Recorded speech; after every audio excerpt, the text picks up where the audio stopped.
listening to Your Ultimate Life with Kellen Flukiger, only on LA Talk Radio.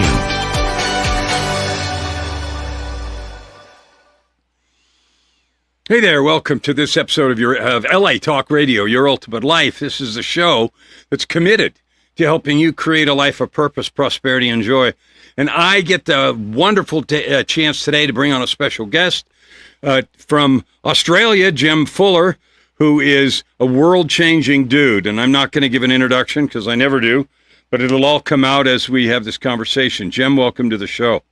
Kellen, thank you so much for having me on your show. You are welcome. You are welcome. As you know, your show, The Ultimate Life, is about the true and honest possibility of creating a life of purpose, prosperity, and joy, and not just talking about it or imagining it or wishing for it and all the rest of the stuff. So let me start with a loaded question. So tell me, Jem, without being modest or honest, tell the audience, how does Jem choose with his time, effort, love, resources to add good to the world? Well, over the last couple of years, what's been really, gripping my attention, my passion and my drive and my energy has been building out the global ecosystem around the Center of Love. The Center of Love is both a physical place that we're raising to build in the Himalayan mountains, a very special place in the Himalayan mountains. So it's an education sanctuary that we're building. And it's also a metaphor for being the center of a global network of education sanctuaries, a Center of Love hubs around the world, where we will be re-educating very senior leaders to go back into their sectors and embed a human coherence pro forma into the sectors to help us all navigate the very, very near future with AI, which I know is something that you're very interested in as well, Kellen, and really to address the human existential pending crisis of meaning. Why am I here? If AI is doing all the knowledge and the productivity stuff, how am I valuable and what is my place? And that's something that we're very interested in helping humanity navigate. So, because you're so deep in this, like any expert, you've used a bunch of words that are mean something to you, and I understand them, but I want to dig into a couple of them. So you want to talk to senior leaders about doing what different? Like, what do we need to do different to navigate, you called it an existential crisis, which is like, an extinction event emotionally or spiritually. I don't think it's threatening us with imminent death, maybe, but tell me more about that. Like, dig right in and tell me what it means to change. What do we got to do?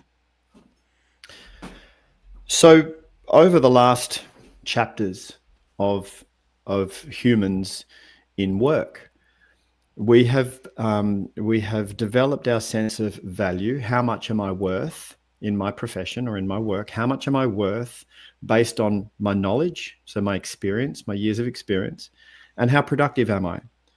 So I get paid more the more I know and the more I produce.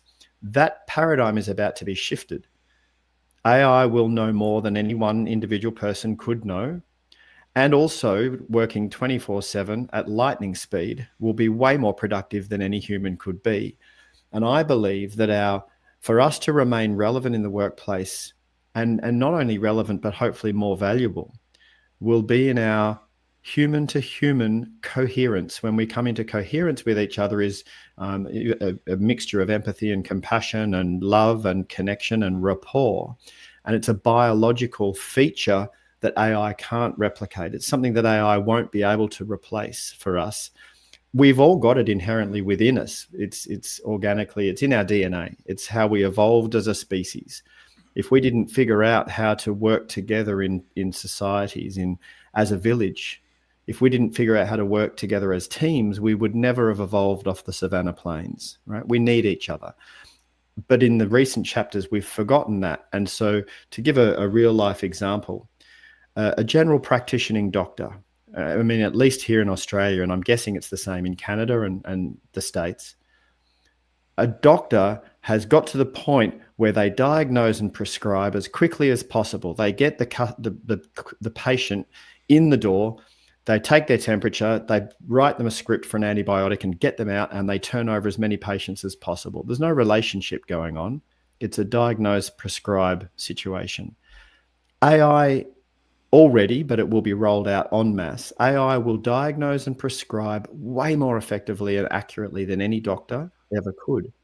So what I'm arguing is that the doctor's place will be in the relationship, to be able to become present with the patient and to deeply care about them as a person, as an individual, to breathe in time with them, to come into a deep sense of rapport with them, and to heal through the relationship in conjunction with using the AI. So the doctor, of course, will use the AI and prescribe the best medicine, and also have time to go into relationship with the patient and use that human connection as part of what they do. And you can translate that example into any profession. You know, if you're an accountant and all you do is crunch numbers and put tax returns together, you're out of a job. But if you're an accountant and you care about your clients on a personal level, I believe you'll still have some relevance.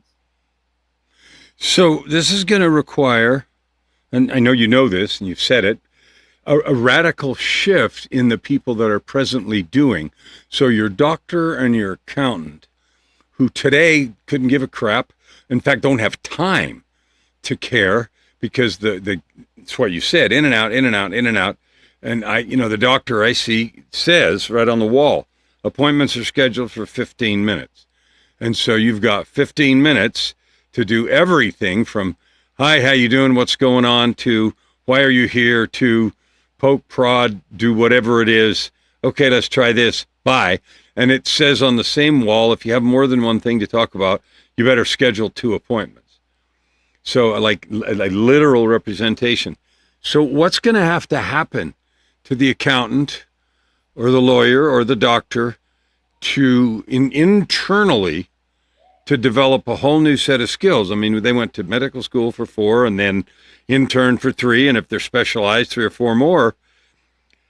And none of that was in the curriculum. So what's going to have to happen to those practitioners to manage this? The first thing that has to happen, I'm not what our work, the project, we're not going to have to actually do. The first thing that has to happen, and the first thing that has to happen is that the current paradigm needs to be so shaken up. The apple cart has to be so shaken that they cannot exist in the old way. They won't have work. If they insist on holding on to the old way of doing things, they will not have a job, right? So there's going to be a big shake-up whether people like it or not. And if this was 10 years ago and I had this idea for the Center of Love and we're going to build a love curriculum and get it into the structures that form the sectors of our societies, and there was no pending massive change coming, I wouldn't have been able to do it.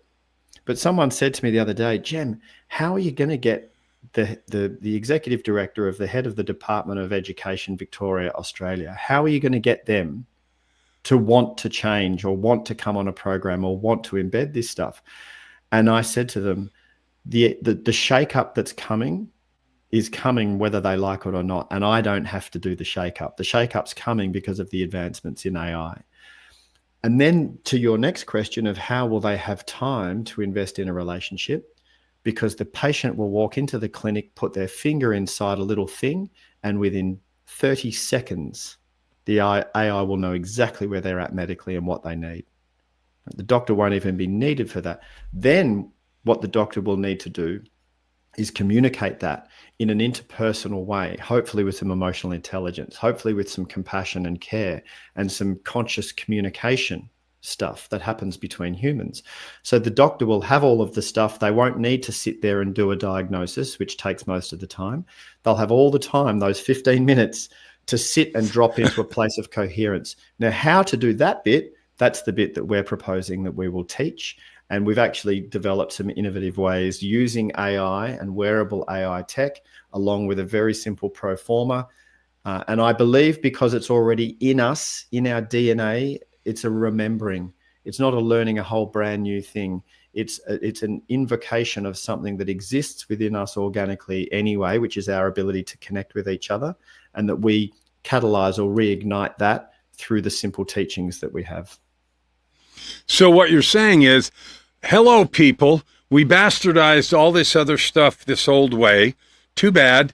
Now something is forcing us to change, and now you're finally going to have both permission and encouragement to be the human of humannesses that you somewhere in you wanted to be, and maybe it was beat out of you, and you'll have a little repair work or remembering to do, but you're now going to be not only have permission, but required by the changes, and hopefully it is more a sigh of relief as opposed to a gigantic dance of fear that they have to learn these new things. And so the fact that it took you 10 years to be a doctor doesn't matter. It might take you, a couple of weeks to re-allow the humanness to be present. Is that what you're saying? Yes, yeah, to some degree. And I think there'll be, I mean, look, I'm not an economist, but the very basic fundamentals of, especially in the private sector, but in the public sector to some degree, I think that possibly it will come to a point where if you don't remember or retrain yourself on how to do relationship really well, you won't have a job, you won't have work, and the people who are good at relationship, I think, will become even more valuable. The in-person shared felt experience will become even more valuable. For example, if you're a musician, there's been a struggle for original artists who make music. It's been a struggle for them as technology has advanced to the point now where, an AI band was formed and went onto Spotify and was in the top charts for ages, and no one knew they were all AI, and everyone was clicking on their songs and loving their songs.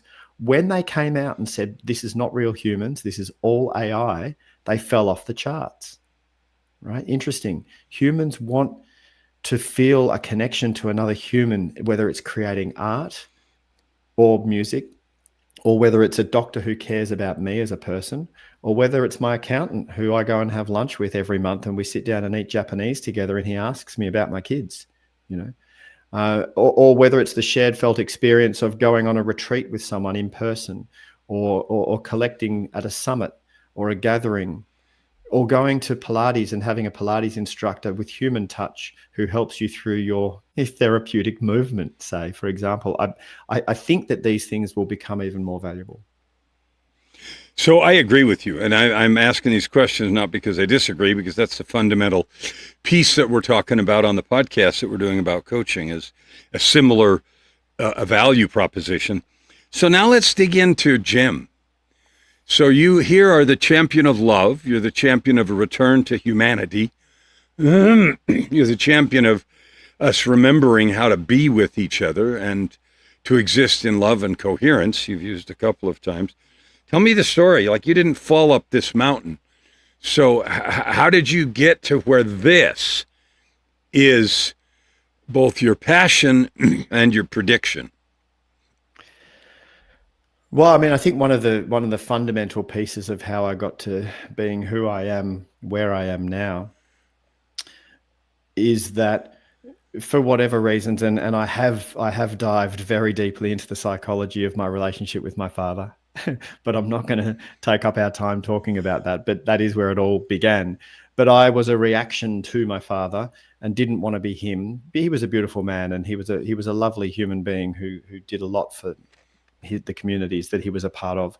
But I was a reaction against him, and he was very conservative, and so I became anti-establishment. When I was a teenager, I was piercing my ears and shaving mohawks and, getting tattoos and just wanting to be anti-establishment. But I was always very peaceful. I was always a very gentle boy and gentle man. So I wasn't an aggressive anti-establishment punk. I was a very peaceful, passive, pot-smoking anti-establishment punk, for want of a better word. And so as soon as I finished high school, I left. I just went as far away as I could from what the norm was. When everybody else was going to college or university and getting a job and putting on a shirt and a tie, I went as far away from that as I could. And I went and lived in the backwaters of remote foreign countries like India and Pakistan and Tibet and Bangladesh and Southeast Asia, and not just for a holiday, for a way of life, all through my 20s. and spent a lot of time curious about other cultures and curious about spirituality and the meaning of life and all the big questions. A lot of contemplation, a lot of meditation, a lot of wandering around barefoot and dreadlocked, trying to figure it all out. And so then my experience in the Western world came when I became a dad in my early 30s, and I had kids to feed. So I needed to get a job. So I went and ended up putting on a shirt and tie and experienced 8 years in the corporate world. So then I understood I'd had experience in both worlds, from fire dancer and tattooist to corporate leader. And that then enabled me to be a bridge between those two worlds and to help us bring some of the ancient wisdoms and understandings into the modern context, into the corporate space. So my bread and butter work for the last 15 years as a coach has been coaching in the corporate space, coaching leaders. But in the last couple of years, when we were gifted some land in the Himalaya by my family over there, my adopted family over there, has been really my passion has been around this more global non-profit work. So there's a whole story there you just glossed over in one sentence. How did you get gifted some land in the Himalayas? Like, if I'm walking down the street with an average dude, even in Australia, he's not going to say in an offhand way, oh, yeah, I got gifted some land in the Himalayas. I mean, that's not going to come out of his mouth. So you went through this thing in your 20s. You decided for whatever reason to have a relationship and have a kid or more. How many kids do you have? I've got 2 boys. All right. So you have a couple of boys, and suddenly it's like, okay, I'm not going to feed them good vibes. I have to feed them some food, and we have to have a place to live, and et cetera, et cetera. So you took on a new path and became a leader. I guess I have 2 questions. One is about the land, but what did you find that allowed you to do that transition, to put on the shirt and tie and to go be something else? And how did that barefoot dreadlock time prepare you for corporate leadership? Well, let's answer that question first. The way it best prepared me, and look, I got lucky as well in terms of genetically who I was born, where I was born. I know I feel very lucky. My parents were great people, lovely people, and I was born slightly more extrovert than introvert. I mean, I'm about 50-50, but my extroversion enabled me to develop the ability to communicate and to be in relationship. I came from a very loving family. I grew up in a Christian household, which it could have been Christian or Hindu or Buddhist or Muslim. It didn't matter the particular religion. It was the interpretation of that religion that I grew up in, the values that I grew up in, which was love thy neighbor and be a nice person, basically. Just be a kind person was how I grew up. And my parents were both socially well adjusted. So I was lucky, right? So I've always been good in relationship. I've always been able to get along with anybody pretty much. And traveling around the world and living in lots of foreign different cultures and learning to connect and communicate across the superficial differences. So across the divide of language or religion or food or climate or, conditions. Those superficial differences, beneath those differences, what I found out is that we actually have deep, deep stuff in common, all of us. Apart from the literal metaphor of having the same color blood, which was pointed out to me by a beautifully devout Muslim man on a public bus in the Hindu Kush Mountains of Pakistan back in 1998, just before the cruise missiles went in to try and kill Osama bin Laden in 98, so prior to 9/11. And this young Muslim man pointed that out to me as we were talking and sharing ideas. And he said, we've got the same color blood, you and me. We both care about our families. We care about our children. We both need food and shelter. We both need air and water. We've actually got a lot more in common than we've got in difference, which was beautiful. And that stuck with me. And so it's a long way of answering your question, Kellen. But when I went into the business world and put on a shirt and tie, it was my ability to be able to connect with people, communicate with them in relationship and work together that was my success. And I had a very successful 8 years in a shirt and tie. And I ended up, running a division of an international organization. My division was turning over $100 million a year, and I had 150 staff, etc. But that was only through my ability to communicate and form deep rapport with people. So that's how that bit happened. And in terms of being gifted land in the Himalaya, that didn't happen overnight either. So back in the 90s, when I was wandering around India, barefoot and dreadlocked, singing Kumbaya, Right. smoking weed, I stumbled across this family up in the Himalayan mountains, holy family in a village. We basically loved each other, and I lived with them for a long time, 6 months. And they adopted me into their family, and they've been my Himalayan family. I refer to them as my family. They've been my family ever since 1998. So we're only a couple of years shy of 30 years. 30. Wow. And over the years of me running retreats there, I raised money to build a small school in the village. So we built a little school. We've been sponsoring some kids through school. As I've grown through my life, we've been able to sponsor more and more kids. So we're a part of the village. We put in a rubbish education collection program there. We've been educating the shepherds up in the Himalaya about non-biodegradable rubbish and how you can't just throw it into the mountains. We need to collect it and dispose of it properly, etc. And I'm a part of their family. And, you know, I've had kids since then. My brother has had kids since then. The kids haven't met yet in person, but they've met on WhatsApp video calls, and they will. And then just before COVID, the family said to me, Jem, we'd like to give you 2 acres of our land in the forest here on the side of the mountain for you and Talia. Talia is my partner. And they were probably thinking that we would build ourselves a little mountain retreat home for ourselves. But we never had that vision. Immediately when they gifted us the land, I saw it as a gathering place, a non-profit meditation retreat center to bring great minds together to try and solve some of the world's bigger problems. It's a beautiful, beautiful place. This actual location is energetically stunning. It's a very healing location. The Mother Earth energy, the mountain energy is very strong, very feminine. All of the ancient deities there are all female. They're all goddesses. So there's a strong feminine energy.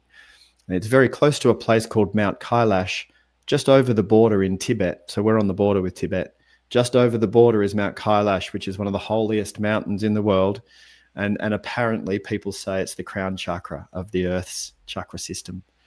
So it's a very special place. And I never thought that the land would be just for us. That would be a shame. So we wanted to share it. And that has evolved over time to become an education sanctuary where we can run transformational programs for senior leaders.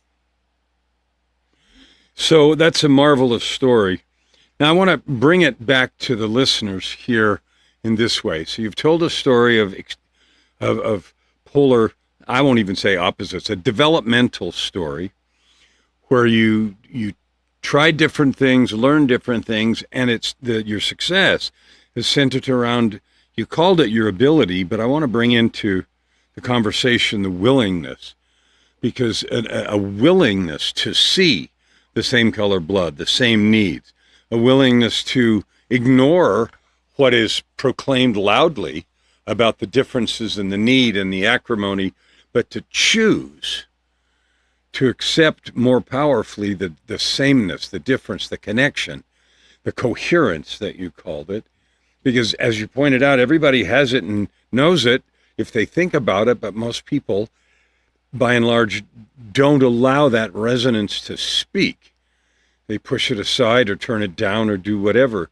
So if you're talking to an audience here, and you are, talk about what is important right now for a person who's hearing this and says, wow, I don't know exactly what to do with this, but I'm not going to ignore it. Like, help me. What would I do if I heard that and said, okay, now what? So I'll share a very pragmatic, practical application of this concept of connection. Before I do, just to remind the listeners of some fundamental first principles of this existence, of life, of the universe, right? Of Earth and the planets rotating around the sun, and the sun being part of the center of this solar system, which is a part of this galaxy, of the Milky Way galaxy, which is a part of the universe. And there's tens of billions of galaxies that we know of. Right? So the universe at large, some fundamental first principles are intimacy and difference. So whether you go down to the micro level of the intimacy of an atom, where you have a neutron and a proton and an electron, there is an intimacy there. The electrons that are circling around that proton, the neutron, there's an intimate relationship. Without the relationship between those two subatomic particles, the atom doesn't exist. And the intimacy can only bring life energy through the difference. The reason that the electron doesn't smush into the proton or the neutron is because there's a different charge between them. So the difference is important. It's the life energy that creates the difference on a micro. When you look at the macro level, you've got the sun and the planets that orbit around the sun. When you look at the Milky Way, you've got so it's on every level. When you look into a human to human relationship, the attraction or the charge between two humans who are sexually attracted to each other and want to procreate is because of the difference, the masculine energy, the feminine energy, right? And then we have so you've got the difference, which is important. And then you've got the intimacy, which is us together. We become a couple together, right? So the fact that I can walk down the street and see someone who looks different to me, has a different accent or a different language, eats different food, worships God in a different way, that is beautiful and important. Without that difference, there is no life. But we are connected because without each other, we don't exist, us humans. And we are a species on a tiny little speck that's orbiting around one star that's one of a gazillion, countless number of stars. And we are tiny. And we're all in this together. If a meteorite hits Earth and there's another mass extinction like there was with the dinosaurs, we all die together. It doesn't matter what color your skin is, and it doesn't matter whether you go to a mosque or a synagogue. It doesn't matter, right? So I hope, and I know I'm not the only one, but I hope that we are evolving beyond scarcity. Scarcity is there's not enough resource, there's not enough land, so we have to fight each other, and you look different to me, so I'm going to fight against you for the resource. My hope is that we are evolving beyond that we do figure out abundance of resource, so we don't need to fight each other anymore, and that we can remember that the surface level differences are important, but they also are in conjunction with the deeper level connection that we're all in this together. Okay, sorry. Now, you asked me for a practical application of this. We are by nature closed-minded. Right? We have a way that we think things are, and we hold on to our way that we think things are. So when you're scrolling on social media, the reason the algorithms are programmed to put inflammatory material in front of you is because it fires your brain, and you get defensive because you're defending your sense of the way you think things should be, and you click on it. You watch it and you click on it, and then you comment and go, no, I disagree, right? That's the way we're wired. We're very closed-minded. Right. We're very opinionated. Immediately, I've got my opinion of what's right and wrong straight away. So here's my practical invitation for you. The next time you're scrolling on social media and you see something and you notice you have an opinion immediately, no, that's not right. Or, yes, that's right. Pause, put your phone down, breathe just for 30 seconds, just deepen your breath, open your mind and consider alternative perspectives. Just consider them. I'm not saying you even need to change your mind. You might be pro-life and someone's pro-choice, or you might be anti-vax and someone's vax, right? I'm not saying you need to change your ideology. I'm just inviting you to sit for a couple of minutes and consider the alternative perspectives. That's all. And to remember that the people who are having these perspectives still have the same color blood as you, still need air and water, still need food and shelter, still grieve when a loved one dies. Just consider it. That's my invitation. So I love that. And it has to start somewhere. And so what I would, in terms of agreeing with and emphasizing what Jem's talking about, like you can make a small difference. we have a phrase, she made a mountain out of a molehill, which is a choice that in somebody's view, we took a small thing and blew it out of proportion. And we hear that thing all the time. Today in politics and religion, everything, we hear the word taken out of context, which is the same thing. And that is an invitation to consider without a requirement to change. Just consider. There's a phrase, and I forgot who said it, but it goes like this. If you or if I had exactly the same set of experiences that this person over here did, wherein they are led to say or do a certain thing, that you or I would probably do the same thing. And you can disagree with that right now, but there's a very high likelihood that it's true. Those lenses, those glasses, the view that we have of things is shaped by our experience. So I love that. What kind of an experience do you create? Have you created at the retreats you've done? And are you creating at the center of love? And in that context, you can talk more about the center of love and what you're building. But because this invitation to consider other possibilities, just to consider, is all you're saying, is part of this fundamental. So talk about the experiences you're creating that allow or invite people to do that, and then about this center of love. So the experiences that we facilitate for people in the Himalaya in India, and similarly when we've run retreats in Bali over the years and in remote deserts of Australia, wherever they are, they need to be in extremely beautiful and majestic nature. That's an important component. And as far away from your natural, normal daily routine / paradigm as possible, right? So you need to go on a bit of a hero's journey to get there. It can't be easy. It's very different. If you sign up to go to a retreat in a hotel in your local city, your local town, you can have some degree of experience. You might experience even some sense of slight transformation, quote unquote, but it's not truly transformational.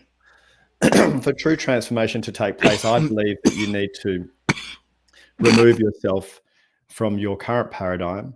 It's kind of like Dorothy going to Oz, right? You're not in Kansas anymore. There's that element to it. The concepts that we teach and share and talk about are not original. They're ancient. Ancient philosophical and conceptual understandings of existence through the human experience. What is it to be human? And so we guide people through conversations with models and methodologies at a conceptual philosophical level, but then most importantly, we guide people through practice to embody. So then it's through different meditations and body embodiment practices where we take concepts and start to feel them and experience them through meditation, through consciousness experience, and through embodiment. And then we intertwine that into immersion into stunning nature. And the Himalayan mountains where we walk, we get off the grid. It's not for everybody. We have pack horses carrying the gear. We are off the beaten path. There's no other people where we go. We're camping in tents. It's like I said, it's not, if you need 5-star, you don't want to come on one of these adventures with us.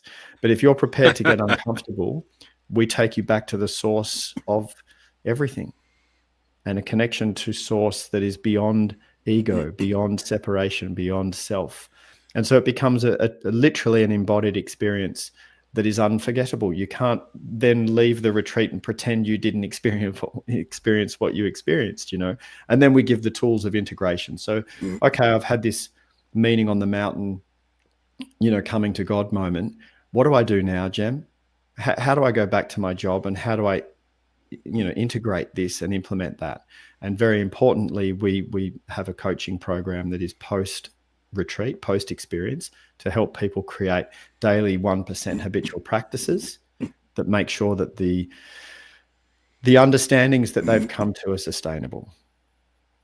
So you've mentioned several things that I want to just emphasize, and that is a situation that creates a large difference, a paradigm shift, the opportunity for a completely different view of something. And the second thing you said is to take it to a level of embodiment, and that's a word that I love. And for those listening that might not have a visceral understanding of that, I want you to think of it this way. If you go to a theater and you see a lion on a movie, it doesn't frighten you. If you're standing somewhere and suddenly there's a lion roaring at you, you have an embodied feeling of fear, like it is a real thing. That's the embodiment. So taking an experience and moving it from an intellectual understanding to a visceral body experience, which is all those neurotransmitters firing, accompanying whatever this sensation is it critical in this. And then what you said afterwards, I love, which is a follow-up program that allows for 1% incremental practices to get you steering in a direction. And that's a recipe, in any coaching or life-changing situation. It's a recipe for the creation of sustainable growth and real directional shift. And so I really like that explanation. Yeah, did I get that right? Ultimately important. I mean, you can go to the Tony Robbins weekend and get into peak state and walk on the hot coals. I've done it. And I don't know what the percentage is, but I'm going to say, I'm guessing it's 90% of the people don't then take the daily practices that were taught, that Tony shared in the, whatever the weekend was that you went to. And I'm only using Tony Robbins because he's the most famous of this, but there's plenty of people doing the same thing. If you don't take those little 1% habitual practices and make them a part of your day-to-day life, you can walk on the hot coals, and then a month later, nothing will have changed in your life. You'll have a story to tell and that's it, but your life will not have changed. It is the implementation and the creation of habitual practices. So they don't become a chore or a task. They become just a way of you being in your daily way of being, and the 1% changes over a long period of time make the biggest difference.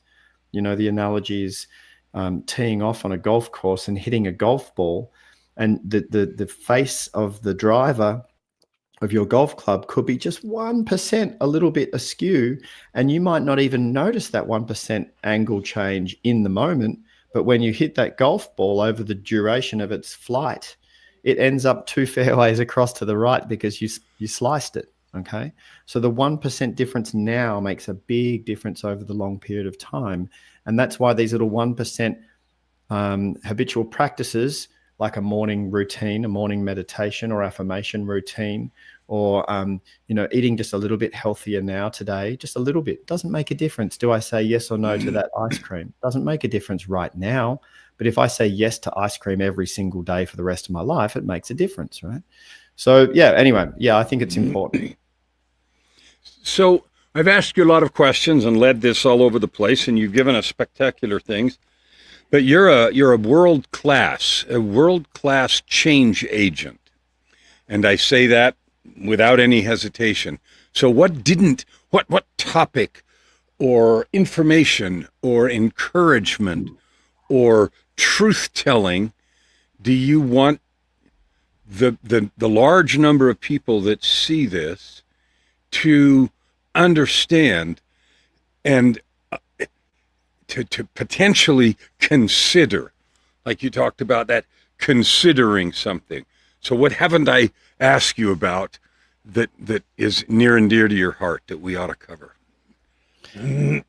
Look, I think if you feel in any way inclined or motivated or curious about what can I do to make anything just a little bit better? If you feel at all inclined, how can I make my family's life a little bit better? Or how can I help my community? What can I do? Or even, if some of you might even feel, how can I have a bigger difference? What can I do beyond my local community to try and help make the world a better place? I'm going to share something with you that you've heard before. And I'm going to share it again because it's true. It's got to start with you.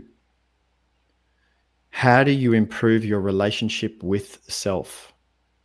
Right? Now, this is not narcissistic if it's to help you become a better person so that you're more effective in the big wide world, i.e. your relationship with your partner or your children or your family or your community, right? Or the globe. If the work that you do on yourself is such that you can be a better person to be more effective outwardly, then it's not narcissistic, but it is the place to start, you know? And you can even, if just to take one example, start to be curious about the quality of the dialogue, the quality of the words that you use when you are talking to yourself. We all have this internal narration going on. Whenever you're not in communication with someone else or absorbed in a television show, whenever you're walking from A to B, there's a narration going on, right? What is the quality of the words like when you're in communication with yourself, especially if you're reprimanding yourself? If you are not happy with yourself, be observant of the quality of the words that you choose to use, because quite often we are downright abusive to ourselves. We cuss and swear and we put ourselves down when we're not feeling good about ourselves. You know, if you're not happy with yourself, when you get out of the shower and you're standing in front of the mirror, what's the quality of the words that you say? Are you saying I hate myself, or I hate my body, or I'm so stupid, or I'm an idiot, or what a fool? The quality of this language is a big part of determining the quality of your relationship with self. You wouldn't talk to your children like that, or I hope you wouldn't.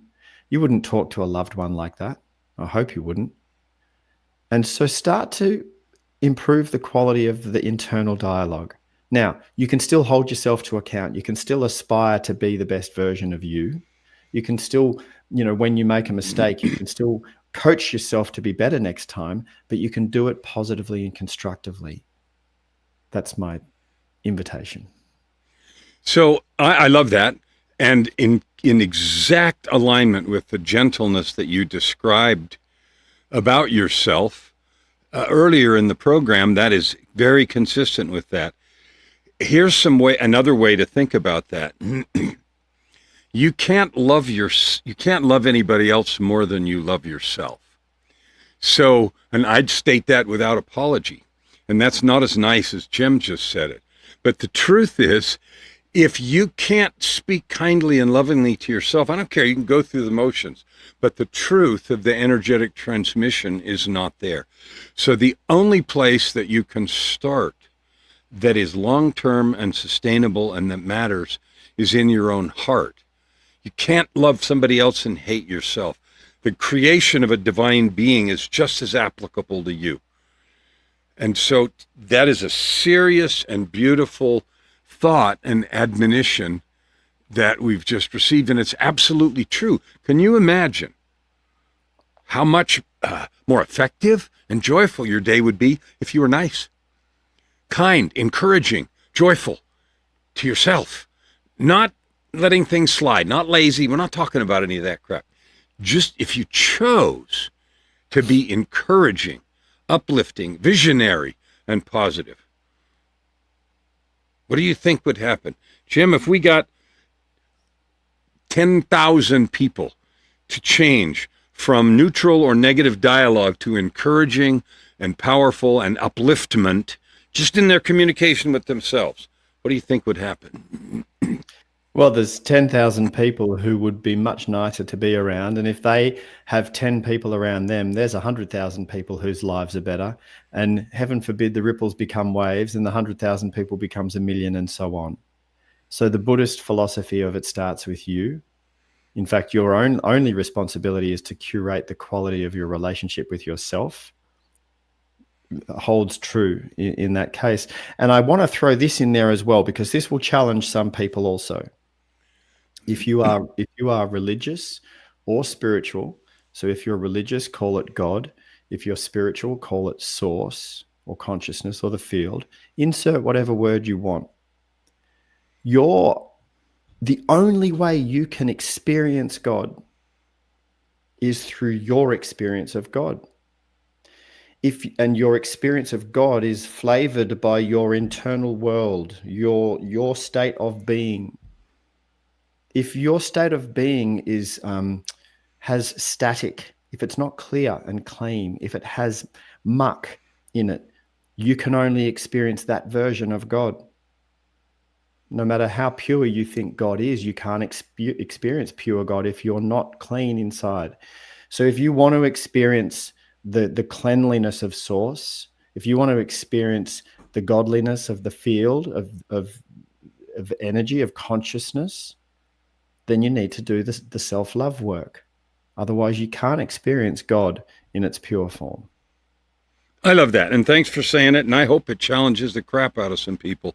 So if somebody wants to find out more about Jem, or more about your love project, or more about programs or books or things that you have, where do they go? Because you've shared some powerful things.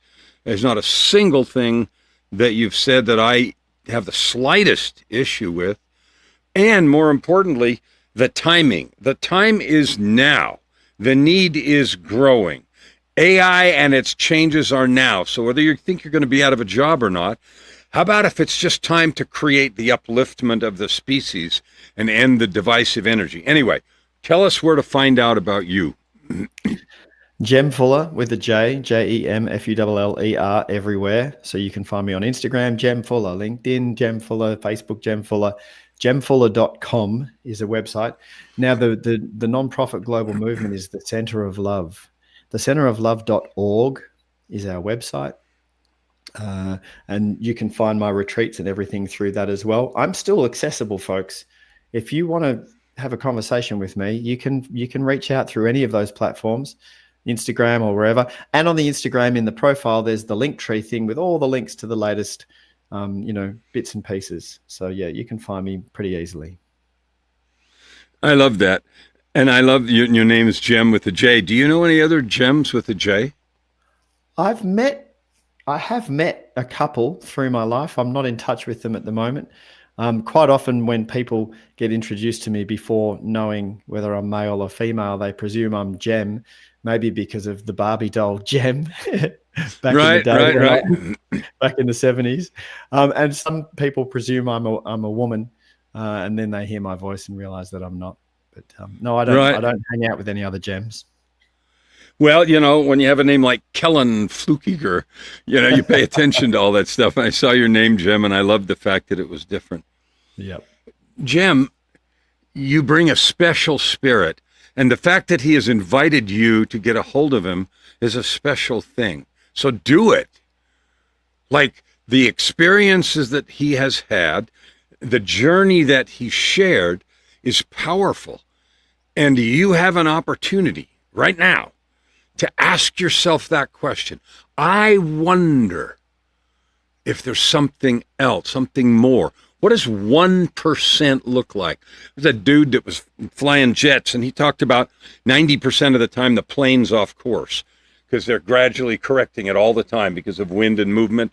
And if you don't, like if you're less than 1% off course and you fly for 3 or 4 hours, which isn't a very long flight, you're friggin' miles. You're in another country, and so that's absolutely true, and it happens. So I want to encourage you. Jem, thank you for your spirit, for your heart, for your love, and for all that you are doing to add good to the world. Kellen, mirror. It's really been so lovely to meet you and connect with you. And I love what you're doing, your books, your time, the energy you put into what you're doing for the greater good. So I feel honored to have been asked to come and have a conversation with you. Well, likewise. So that's really good. I want to thank you for being here with the show. And listeners, I want to encourage you one more time to take advantage of the opportunity to go back through this. And look him up, jemfuller.com, thecenteroflove.org. This is a global movement, and you know already it's time. You're feeling it in your heart. You're feeling it in your bones. So don't push it away. Don't say when I'm ready. Don't say some other time. It's not time to do that. The time is now. The opportunity is now. And I promise you, this effort to love yourself more, to change your direction and your dialogue, just 1%, will pay big dividends as you choose to move forward and create your ultimate life.